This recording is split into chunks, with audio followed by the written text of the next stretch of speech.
क्या बनती थी, पक्की नाली और कच्ची भी नाली, दोनों नाली, ये नहीं कि केवल पक्की नाली।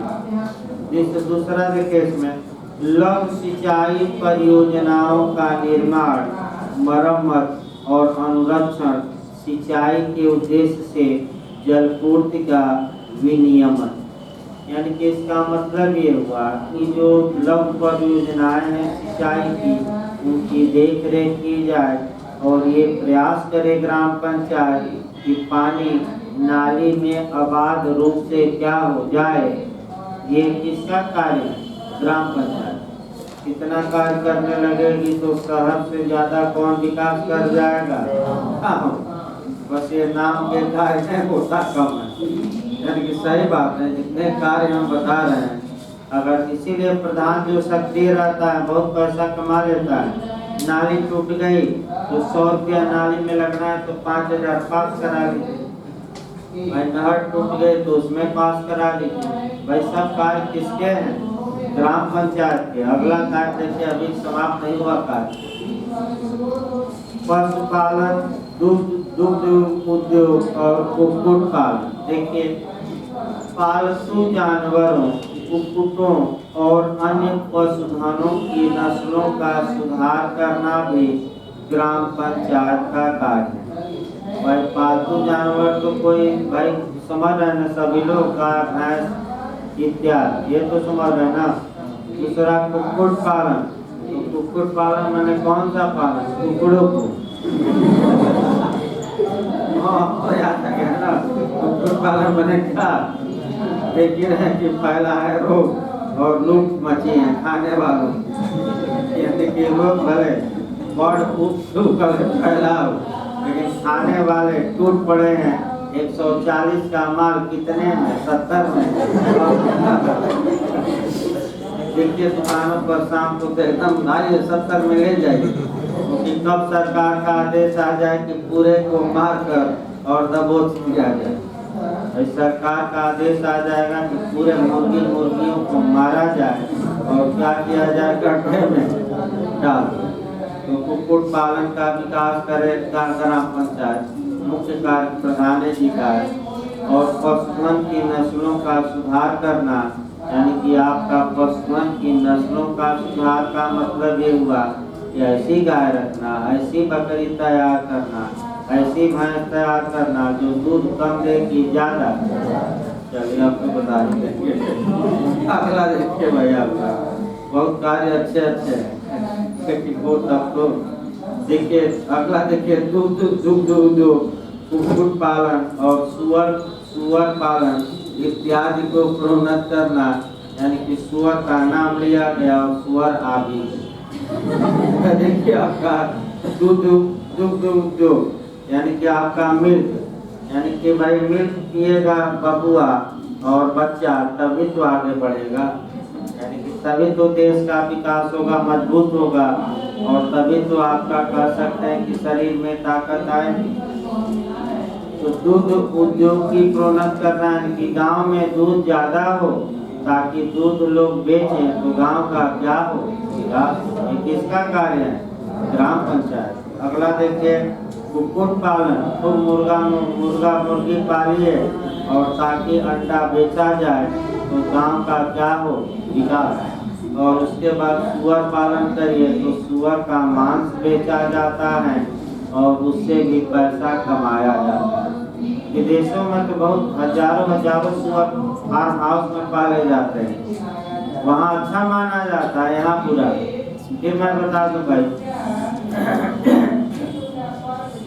विदेशों में सुअर पालन फार्म हाउस में होता है, गाय पालन, आपका भैंस पालन, घोड़ा पालन। लेकिन जहाँ तक भारत की बात है तो भारत में ऐसा दिखाई नहीं देता। अब जो मैंने एक खास वर्ग ही ज़्यादातर सुअर का पालन करता है और अन्य लोग नहीं करते, बुरा मानते हैं। अगला देखिए आपका, अब मत्स्य पालन 5वां करा दिया जाए, मछली भी पालन करा दिया जाए। देखिए गांव में मत्स्य पालन का विकास आपका करना ये भी ग्राम पंचायत का कार्य है। तो मछली पालन कराने के लिए तालाब बनाए प्रधान जी, और तालाब में क्या हो? बहुत पैसा आ रहा है, मैं बता दूँ। तालाब बनवाइए, उसमें आपका अगर 10 लाख का लोन लिए हैं तो 2-3 लाख छूट है कि आप न भरिए। और इसी में जो चालबाज होते हैं, जो दिमागदार होते हैं, जो अपना चालबाज होते हैं, वह सरकार से लोन लेंगे, तालाब बनवा कर एक बार मछली पाल लेंगे और आपका 2-3 लाख रुपए का फायदा हो जाए, इसमें कोई शक नहीं। अगला देखिए, सामाजिक और कृषि वानिकी देखा जाए। सड़कों और सार्वजनिक भूमि के किनारों पर वृक्षारोपण और परिरक्षण। तो ठीक है भाई, सड़कों के किनारों पर वृक्षारोपण कराइए, सार्वजनिक जो भूमि है, जो सरकारी जमीन है, उसके किनारे किनारे आप पौधे रोपिए। अब ये सब क्यों किया जाता है? ताकि पर्यावरण भी क्या रहे, सुरक्षित। तो आप देखिए, रोड के किनारे किनारे आपका तमाम कह सकते हैं पेड़ लगे रहते हैं। तो सरकारी पेड़ ज़्यादातर रहते हैं, उस पर नंबरिंग भी रहती है। सरकार पेड़ों की गिनती के लिए कभी देखिएगा तो 1, 2, 3 नंबरिंग लिखा रहता है। अब ये क्वेश्चन बना है कि जो ये नंबरिंग लिखी है, ये प्राथमिक साक्ष्य की द्वितीय प्राथमिक, और एक आदमी विशेषज्ञ जाएगा और नंबरिंग की गिनती करके कोर्ट में क्या करेगा, कागज पर लिख कर दे देगा, वह द्वितीय को। लेकिन पेड़ पर जो नंबर लगा है, डॉक्यूमेंट है, इसलिए लगा है कि पेड़ की गिनती की जा सके, ये न कहेगा कि दस्तावेज नहीं। अगला देखिए, सामाजिक और कृषि वानिकी और रेशम उत्पादन का विकास और प्रोन्नत। सामाजिक और कृषि वानिकी और रेशम उत्पादन का विकास और प्रोन्नत करना भी आपका कार्य है। किसका? ग्राम पंचायत। बहुत ज्यादा कार्य है। देखिए अगला, लघु वन उत्पाद। तो लघु वन उत्पादों को प्रोन्नत किया जाए, फिर लघु उद्योगों का विकास किया जाए, स्थानीय व्यापारियों को उत्साहित किया जाए, कुटीर और वाणिज्यिक उद्यमों के विकास में सहायता करना, इत्यादि। मैंने अब लिस्ट बना है और लिस्ट आपको क्या करना है, रटना। कहिए तो पूरा लिस्ट आपका बस वही आपका बताया जाए, और न कहिए तो आपका न बताइए, लेकिन कम से कम कुछ न आए तो एक लाइन और बताया जा रहा है कि आप करिएगा क्या, 15-20 कम से कम क्या करिएगा, आप तैयार रखिएगा और 15-20 कार्यों को कर दीजिएगा।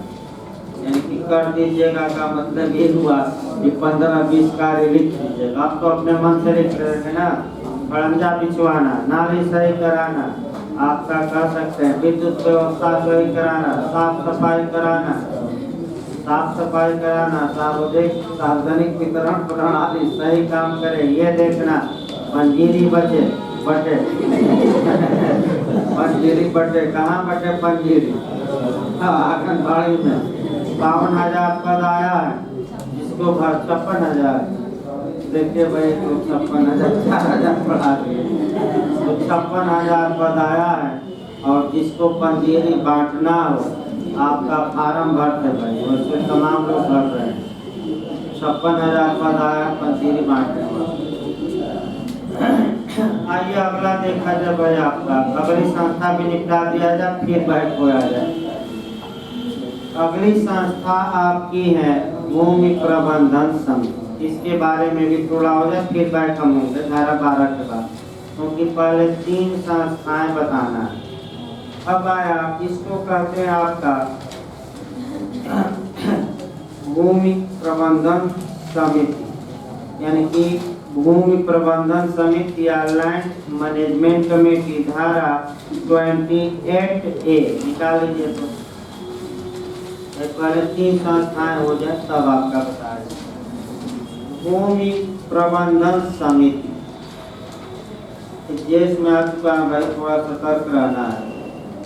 भूमि प्रबंधन समिति, देखिए क्या मेंस में भी क्वेश्चन बना, प्री में भी बना भाई, मेंस में दोनों में। पहला ये बना है कि भूमि प्रबंधन समिति का प्रावधान किस धारा में, तो 28 है। भूमि प्रबंधन समिति के कार्य कहाँ है, तो 28 की, इत्यादि और भी बताया जाएगा। फिर एक बार कंसेप्ट बनाइए तब आपका सही रहेगा। तो गांव में जो जितने भी गांव के वोटर लिस्ट में दर्ज है ना, उन व्यक्तियों से मिलकर ग्राम सभा बनती है। ग्राम सभा की जो कार्यकारिणी होती है वह ग्राम पंचायत और ग्राम पंचायत प्रधान और मेंबर से मिलकर बनती है। और ग्राम सभा की विशेष कार्यकारिणी, याद रखिए स्पेशल, विशेष कार्यकारिणी भूमि प्रबंधन समिति होती है। भूमि प्रबंधन समिति का भी सभापति प्रधान होता है, इसमें कोई शक नहीं है। यानी कि हेड या मुखिया कौन होता है, प्रधान, और वार्ड मेंबर भी इसके मेंबर होते हैं। लेकिन इसका जो सेक्रेटरी होता है वह पंचायती राज अधिकारी न होकर कौन होता है, लेखपाल। और ग्राम पंचायत का सेक्रेटरी कौन था, पंचायत राज अधिकारी। और आपका भूमि प्रबंधन समिति का कौन होगा, लेखपाल। यानी कि कुल मिलाकर ये जो भूमि प्रबंधन समिति है, ये भूमि से संबंधित मामले ज्यादा देखें। इससे संबंधित मामले, भूमि से संबंधित मामले ये ज्यादा देखेंगे।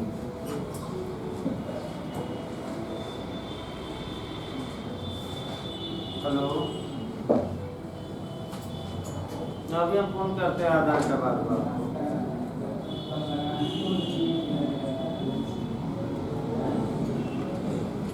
तो भूमि प्रबंधन समिति के बारे में अब शुरू करना है। देखिए भाई आपका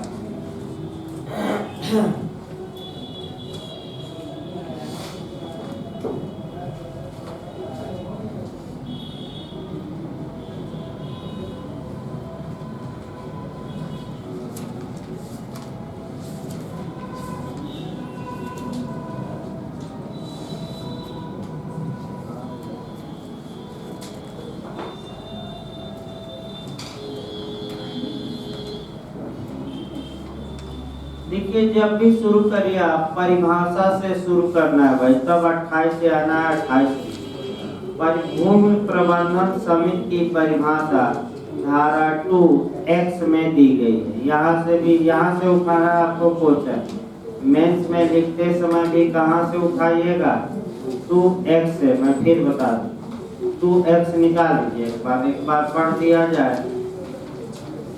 एक 3 में आ चुका है, जेस में भी भूमि प्रबंधन समिति का गठन की धारा में, तो सतर्क रहना है। और परिभाषा से भी देखिए आपका 2(x) यानी कि 2 लास्ट परिभाषा है। देखिए क्या दिया गया है 2(x) में। भूमि प्रबंधन समिति का तात्पर्य उस भूमि प्रबंधन समिति से है जो धारा 28(a) के अधीन स्थापित की गई हो या स्थापित की गई समझी जाती है। यानी कि की गई हो मतलब बनाई गई हो, और नहीं है तो समझी गई हो। तो जैसे कि आपका ग्राम पंचायत भी आ जाइए। ऐसे ग्राम पंचायत का चुनाव हो गया था, तो वह प्रधान और मेंबर भाई ग्राम पंचायत, और कौन ग्राम पंचायत समझी जाती थी नहीं, तो आपका प्रशासनिक समिति और कौन प्रशासन। उसी प्रकार यहाँ भी, यानी कि कुल मिलाकर परिभाषा बस एक लाइन बताती है कि भूमि प्रबंधन समिति का मतलब वही होगा जो किस धारा में दिया गया है, 28 के। एक लाइन यही तो बता गया कि लैंड मैनेजमेंट कमेटी या भूमि प्रबंधन समिति या LMC का मतलब क्या होगा, जिसका उल्लेख कहाँ किया गया, सेक्शन 28 है। तो 28 से तुरंत निकाल लेना है, एक लाइन लिख कर कहाँ जाना है, 28 से। देखिए 28 से भाई भूमि प्रबंधन समिति 28 को या 28 के। ग्राम पंचायत भूमि प्रबंधन समिति भी हो, अब पहले ही मैं बता दिया हूँ कि ग्राम पंचायत एक और काम करेगी, किसका? भूमि प्रबंधन समिति। फिर एक बार बताइए, ग्राम पंचायत में कौन होगा? प्रधान और मेंबर। तो भूमि प्रबंधन समिति में भी कौन होगा? प्रधान और मेंबर। देखिए आगे आपका ग्राम पंचायत भूमि प्रबंधन समिति भी होगी और इस रूप में वह उत्तर प्रदेश जमींदारी विनाश और भूमि व्यवस्था अधिनियम 1950 की धारा 117 अथवा उक्त अधिनियम के किसी अन्य उपबंध के अधीन ग्राम पंचायत की या उसमें निहित अथवा उसके द्वारा धृत माने धारित, होल्ड की ना, तो उस पर लिख लीजिए। धृत मतलब क्या? ना तो उसको लिख लेना आसान भाषा में। अब भाई पढ़ाया जा रहा है, कोई शब्द ना है तो पूछ लीजिए उसको। एक बार आप इशारा करिए, हम आसान भाषा बता देंगे। धृत माने धारित सभी संपत्तियों के रखरखाव, संरक्षण और पर्यवेक्षण संबंधी कर्तव्यों का पालन करें। दूसरा खंड है प्रधान भूमि प्रबंधन समिति का अध्यक्ष होगा। ये तो मैं लगातार बता रहा हूँ। और ग्राम पंचायत की अधिकारिता में आने वाला क्षेत्र का लेखपाल उसका क्या होगा? अभी बताया गया। एक पॉइंट आपको यही आपका कंसेप्ट क्लियर कराना है। आपका देखिए, ये तो हम बता दिए कि ग्राम पंचायत की क्या होगी? भूमि प्रबंधन समिति होगी, कोई दिक्कत नहीं। ग्राम पंचायत का प्रधान इसका क्या होगा? अध्यक्ष। लेकिन सेक्रेटरी या सचिव कौन होंगे? लेखपाल। अब लेखपाल इसलिए कि भूमि से संबंधी काम करेगी और उसी में लेखपाल साहब भी पैसा कमाते हैं। तो देखिए कैसे कमाते हैं और कैसे नहीं। लेकिन पहले इसका इतिहास हमें थोड़ा देखना है। देखिए आपका एक कानून का बीच में नाम आया है, भले आप लोग मैंने अब तो नया कानून पढ़ना है, यूपी जेडे 1960 में 1950, यानी कि उत्तर प्रदेश जमींदारी विनाश और भूमि व्यवस्था अधिनियम 1950। 60 में इसे यूपी जेडे कहा जाता है।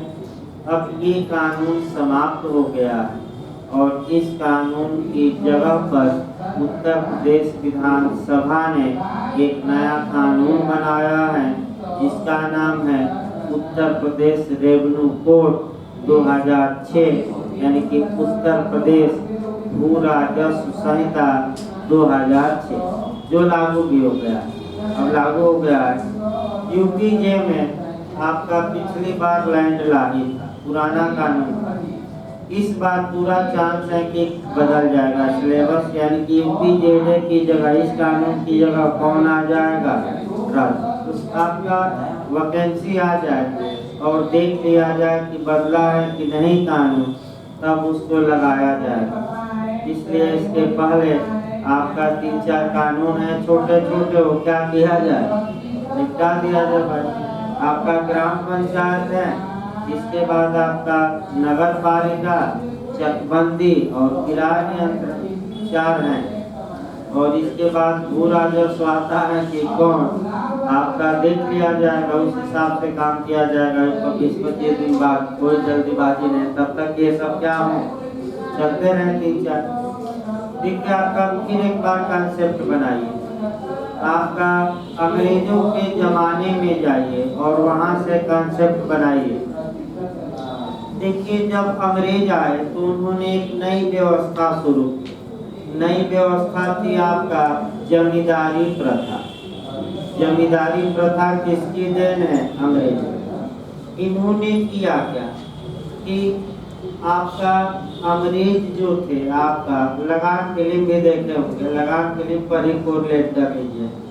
अंग्रेज लोगों को गांव या शहर या क्षेत्र दे देते और उनसे लगान लेते थे अंग्रेज जमींदारों से, और कहते थे कि आपको ये पूरा एरिया दे दिया गया, आप किसानों से क्या वसूलिए?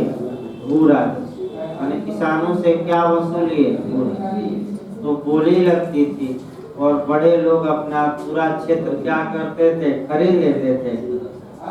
अब ये थे कि आपका किसान माने सरकार और किसानों के बीच में एक वर्ग बन गया। कौन सा? जमींदार।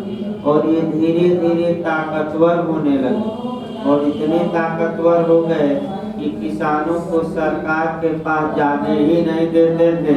और जब किसान रेवन्यू नहीं देते थे तो ये किसानों की जमीन ही छीन लेते थे और आपका 500 बीघा, 1000 बीघा, 10 गांव इन्हीं का हो जाता था। देखे है ना लगान फिल्म में कि लगान दो नहीं तो तुम्हारी जमीन क्या कर लेगी, सरकार छीन लेगी। तो लगान के लिए क्रिकेट मैच आयोजित किया जाता है और बहुत उत्साह में पूरा गांव खेलता है। जब जमीन चली जाएगी तो हम क्या खाएंगे? भाई पंजीरी थोड़े खाएंगे, खाएंगे क्या? बड़ी उस समय कठिन दौर था। यह नहीं कि आपका राजस्व ज्यादा था और देने में हालत खराब हो जाती, क्या तो बहुत कम, आज कोई दिक्कत नहीं। तो ये जो जमींदार वर्ग क्या करता था कि किसानों का शोषण करता था। सरकार को दिया 10 रुपया और किसानों से लिया 100 रुपया और किसान त्रस्त हो जाते थे।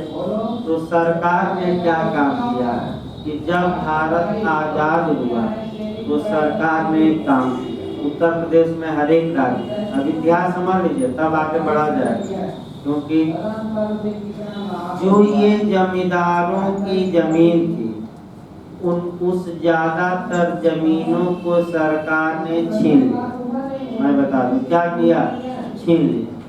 और आपका ये छीन लिया जमीन और सरकार ने इस जमींदारों की जमीनें छीन कर अपने अंडर में ले ली। तो ये जमींदारों की जमीनें खनन हुआ, आपका कोयला का खान हुआ, सोने की खान हुआ, सब इसमें निहित हो गया सरकार। और सरकार जब इसको जमींदारों से ले ली जमीन तो सरकार तो काम करेगी नहीं।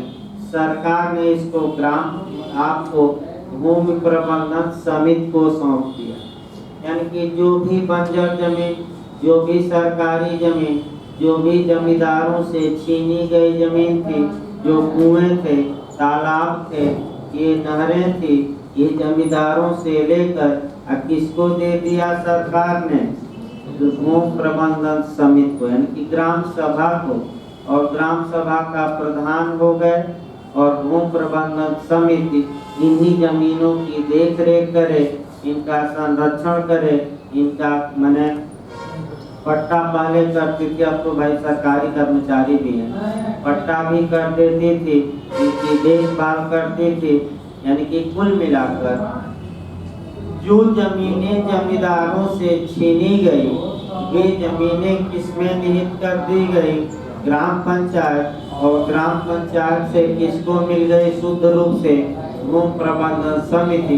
तो भूमि प्रबंधन समिति में है कौन? प्रधान जी है हेड और मेंबर, और सेक्रेटरी कौन है? लेखपाल। तो पूरा जमीन जो गांव की बंजर जमीन या जो सरकारी जमीन है, जो तालाब कुएं जो सब थे जमींदारों के, इसको मिल गए भूमि प्रबंधन समिति। और यही प्रधान जी अपना खेल भी करते हैं, इसमें कोई शक नहीं है। जैसे कि कई बंजर भूमि है, सरकारी भूमि है, तो प्रधान जी कब्जा कर लिए खुद ही या किसी को करवा लिए और लेखपाल से मिलकर। देखिए एक नियम भी होता है भाई, जैसे कि मान लीजिए एक और बता जाए तब डायरेक्ट बता जाए। मान लीजिए कोई एसटी कैटेगरी का व्यक्ति है, वह सरकारी जमीन पर यानी कि ग्राम पंचायत की भूमि पर क्या कर लिया है? कब्जा। अब वह करता क्या है? देखिए अब ग्राम पंचायत उसके विरुद्ध मुकदमा करे और मुकदमा करके उसे उसके जमीन से माने सरकारी जमीन से क्या करे? हटवा। तो लोग यही आपका थोड़ा दिमाग लगाते हैं, दिमागदार लोग जो पढ़े लिखे हैं, कि एक बार सरकारी जमीन पर गांव में कब्जा कर लिया और लेखपाल को पैसा दिया 30, 40, 50 हजार। बस लेखपाल से ये लिखवा लीजिए कि सरकारी जमीन पर इस व्यक्ति ने अवैध रूप से क्या कर लिया है, कब्जा। यही लोग करते हैं और लेखपाल खूब कमाते हैं इसमें। और 3 व्यक्ति हैं जिनका कुछ बिगाड़ा नहीं जा सकता, याद कर लीजिए। एक महिपाल हैं, यानी कि राजा होते थे, जो कह दिए कह दिए। और दूसरा आपका कह सकते हैं राज्यपाल हैं, अभी हम बताएंगे। और तीसरा लेखपाल। तीनों के आगे पाल पाल लिखा है, यानी कि एक राज्यपाल, दूसरा कौन, महिपाल, तो अब तो महिपाल है नहीं। और तीसरा कौन, लेखपाल। अगर लेखपाल लिख दे ये चना नहीं सरसों बोया गया था, तो डीएम को भी पावर नहीं कि चना बोवा दे, सरसों की जगह चना और चना की जगह सरसों। अगर लेखपाल लिख दिया इस साल तो बारिश ही नहीं हुई, इनका पूरा खेत सूख गया तो मुआवजा ज्यादा, और नहीं सूखा, इनके खेत में बारिश में नहीं हुई तो मुआवजा कम।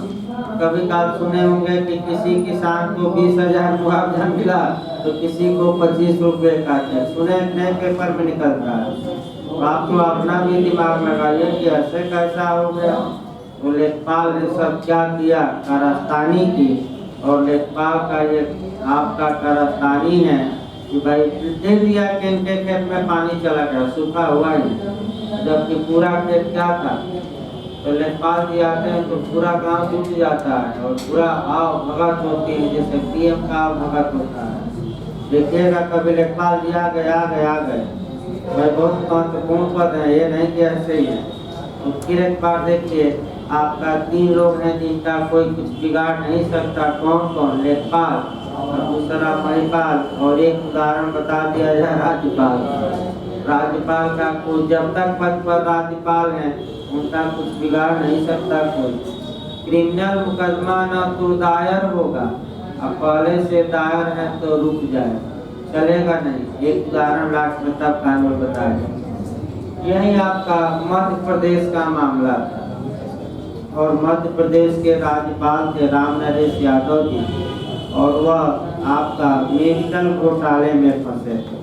उनके खिलाफ FIR था, पूरा साक्ष्य था, CBI ने FIR किया और रद्द हाई कोर्ट ने कर दिया, क्योंकि अनुच्छेद 361 के तहत राज्यपाल को क्या रद्द। और आपका भाजपा से खूब आंदोलन कांग्रेस वाले किए कि इनको हटाया जाए, लेकिन भाजपा ने हटाया नहीं। अब हटा देती भाजपा तो तुरंत कहाँ जाते, जेल। तो पद पर रहते हुए मर गए, लेकिन यानी कि कुर्सी न छोड़ी जाए, भले जान चली जाए। तो जान चली गई, यानी कि अंत में भाई स्वतः मर गए, ज़्यादा एज के हो गए थे, लेकिन जेल नहीं गए। यानी कि जेल जाने से आपका राज्यपाल क्या किए, बच गए। इसीलिए राष्ट्रपति को भी अभी IAS में पूछा गया था कि किसको संरक्षण है, 2 लोग, किसको राष्ट्रपति गौरव। देखिए आगे भाई आपका फिर बैक हुआ जाए तो ये जो जमीनी सरकार ने दी भूमि प्रबंधन समिति को इन्हीं जमीनों की देखरेख करना, इनका संरक्षण करना, पर्यवेक्षण करना, यही कार्य किसका है, भूमि प्रबंधन समिति। यही कार्य है। एक लाइन और बता दिया जाए ताकि दिमाग भाई आपका कंसेप्ट क्लियर रहेगा तो पढ़ाने में आसानी रहेगी। जो ये कब्जे की बात आएगी तो पूरा जो इसमें आपका बताया जाएगा कब्जा कैसे हटाया जाएगा, बहुत डिटेल में पढ़ना है। अगर SC या ST के लोग किसी सरकारी जमीन पर यानी कि ग्राम पंचायत के भूमि पर कब्जा किए हैं तो मुकदमा ग्राम पंचायत करें और तुरंत SC ST के लोग फायदा में रहें, क्योंकि जब एक बार उनका नाम आ गया कि इस जमीन पर काबिज है सरकारी, तो सरकार कभी कार्य योजना लॉन्च करती कि जो 10 साल से काबिज है अब वह क्या हो गया, जमीन का मालिक। इसीलिए लेखपाल से लोग प्रयास करते हैं कि कम से कम हमारा नाम कब्जेधारी के रूप में, ठीक है, गलत कब्जेधारी के रूप में ही चढ़ जाए। तो आगे देखिए भाई, अब तो सही रहा ना। अब आगे देखिए आपका धारा 28A में अब भूमि प्रबंधन समिति को कौन सी प्रॉपर्टी मिली, अब तो याद हो गया ना कि जो प्रॉपर्टी राज्य सरकार पाई। आप देखिए धारा 28A भूमि प्रबंधन समिति के कार्य, समय भी हो गया भाई, सीपीसी भी चलाया जाए, 100 घंटा से अधिक हो रहा है इसका, कल इसको बताया जाए भाई। देखिए आपका शेड्यूल बता दिए भाई, शनिवार को और सोमवार को केवल लिखवाया जाए, क्योंकि आपका कई लोग भाई बिहार भी जा रहे हैं, लेक्चर नहीं होगा। आपका जो ग्राम पंचायत में 6-7 क्वेश्चन हो गए हैं, तो 2 दिन में उसको क्या किया जाए, 6-7 क्वेश्चन को लिखवा, 15 से 20 क्वेश्चन हम लिखवाएंगे मेन से, तो आपका कल तक लेक्चर चलेगा। अब जो लोग जा रहे हैं भाई, आप मैंने वीडियो से पढ़ सकते हैं बाद में, कुछ लोग कल ही निकल रहे हैं बिहार, क्योंकि महाकुंभ लगा है बिहार में, अब इससे बड़ा एग्जाम कौन, इतनी चीजें हैं, लोग एकदम मैंने लगे हैं पूरा वीडियो मार्केट में देख रहे हैं, मैंने सब्जी खरीदते हुए भी ईयरफोन लगा के वीडियो सुन रहे हैं। कई लोग कहे कि आप ही का वीडियो चल रहा है पूरे जिले में, हम कहे जब 7 के बाद तो भाई बैच भी चलेगा, और क्या बैच स्पेशल लगाना पड़ेगा मेंस का, पूरे के लिए तो सीपीसी चलेगी बैच वाले, उसके बाद जो